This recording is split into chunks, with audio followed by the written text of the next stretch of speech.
तो पहला बात मैं क्या क्लियर करना चाहता हूं कि हम क्या करेंगे और कहां जाएंगे। यह चीज क्लियर होना बहुत जरूरी है कि आप क्लास में पढ़ोगे क्या और कहां जाओगे। ये चीज हर क्लास में मैं सबसे पहले इसलिए समझाता हूं ताकि पता चले कि किसी को क्या पढ़ना है या क्या समझना है और कहां जाना है। टू बी वेरी फ्रैंक, आप यहाँ पे कोचिंग करने आए हो, आपको बहुत सारा कोचिंग इंस्टीट्यूट पता भी होगा, बहुत सारे कोचिंग इंस्टीट्यूट हैं जो ये सब चीजें पढ़ाते हैं। वो इनको बहुत सारे नाम से बोलते हैं, जैसे कोई बोलता है प्रोटोकॉल टेस्टिंग।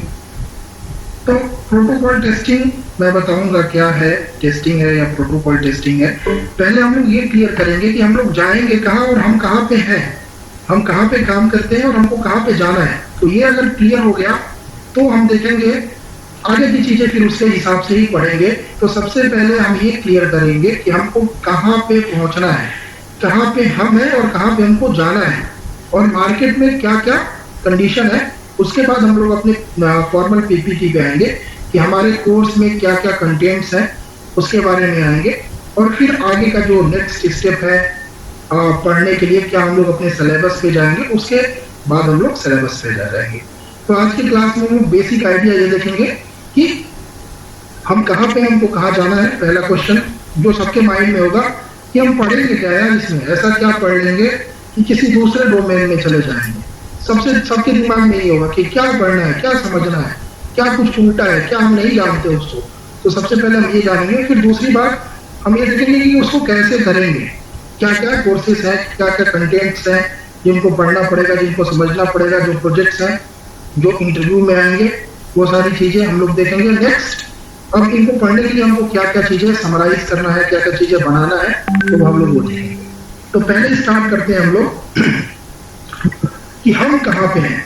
तो मैं एक अज्यूम करके चल रहा हूँ कि जहां तक मेरे को राम से बात हुई है कि मैक्सिमम लोग यहाँ पे काम करते हैं आरएफ इंजीनियर, और जो नहीं भी करता है वो कहीं पे नहीं है आरएफ इंजीनियर, या फिर मैं उसको नन बोल देता हूँ,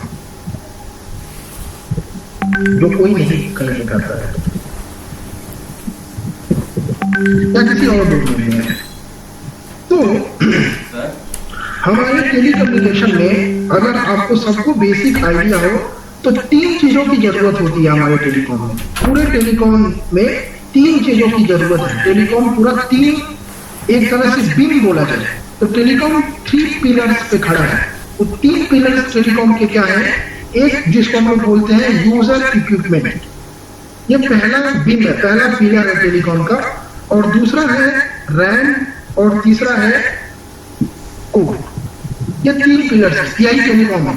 इसी 3 पिलर्स पे कोड बना है। इन्हीं 3 पिलर को मिला के हम लोग क्या करते हैं, कोड को बनाते हैं। मतलब कोई भी टेलीकॉम, चाहे 4G हो, चाहे 3G हो, चाहे 2G हो और चाहे 5G आने वाला हो, ये तीनों के बिना नहीं चल सकता। तीनों जरूरी है। क्या है? यूजर इक्विपमेंट, मोबाइल होना चाहिए जो 4G, अगर 4G को नेटवर्क फ्लैश करना है तो 4G सपोर्टेड हैंडसेट होना चाहिए। ऐसा नहीं है कि मैं 3G के हैंडसेट से 4G को लैच करा रहा हूं, ऐसा पॉसिबल नहीं है, क्योंकि वो उस फ्रीक्वेंसी बैंड पे काम नहीं करता। आगे देखते हैं। दूसरा चीज, रेडियो एक्सेस नेटवर्क। ऐसा नहीं है कि मेरे पास कोई एंटीना अगर 3G के रेडिएट कर रहा है केवल, तो मैं वहां पे 4G का सिग्नल अटैच नहीं कर सकता हूँ। उसी के बाद अगर ये सारी चीजें हैं, यूई भी है, रैम भी है, और हमारे पास जो सर्विसेज देने के लिए जो चीजें हैं, जो कोर है हमारे पास, वही नहीं है, तो हमारा कोई भी चीज नहीं चल सकता है।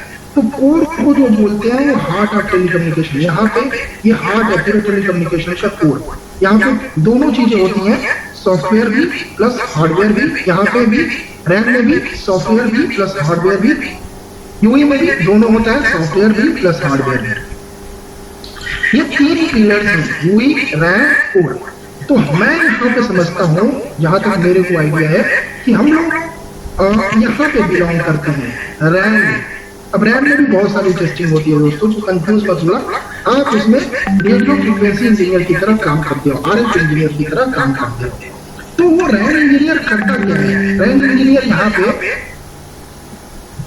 अगर 4G की बात करें तो यहाँ पे वो क्या करता है, एक 3 OD जिसको हम लोग बोलते हैं, उसकी टेस्टिंग करता है। इस ई नोट बी की टेस्टिंग करता है, और इसमें UE to e node B यहाँ से यहाँ तक की टेस्टिंग करता है। यूई से यहाँ पे रैम में अगर मैं ई नोट बी बोलूं तो इनके बीच की टेस्टिंग करता है, जो इंटरफेस है यू इंटरफेस की टेस्टिंग करता है।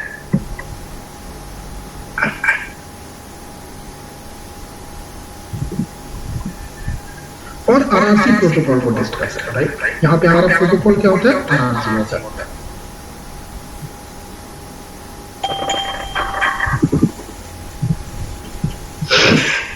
इन सभी चीजों को हम टेस्ट करते हैं। तो यहाँ पे हमारे पास क्या ऑपरेटर्स हैं, क्या कंपनीज हैं जो हमें यहाँ पे काम करते हैं। तो यहाँ पे हमारे पास बहुत प्रोमिनेंट जो कंपनीज हैं, जो बहुत फेमस है, उनमें एक हुआवे है जो इंडिया में बैन होने वाली है जल्दी ही। हमारे पास नोकिया है,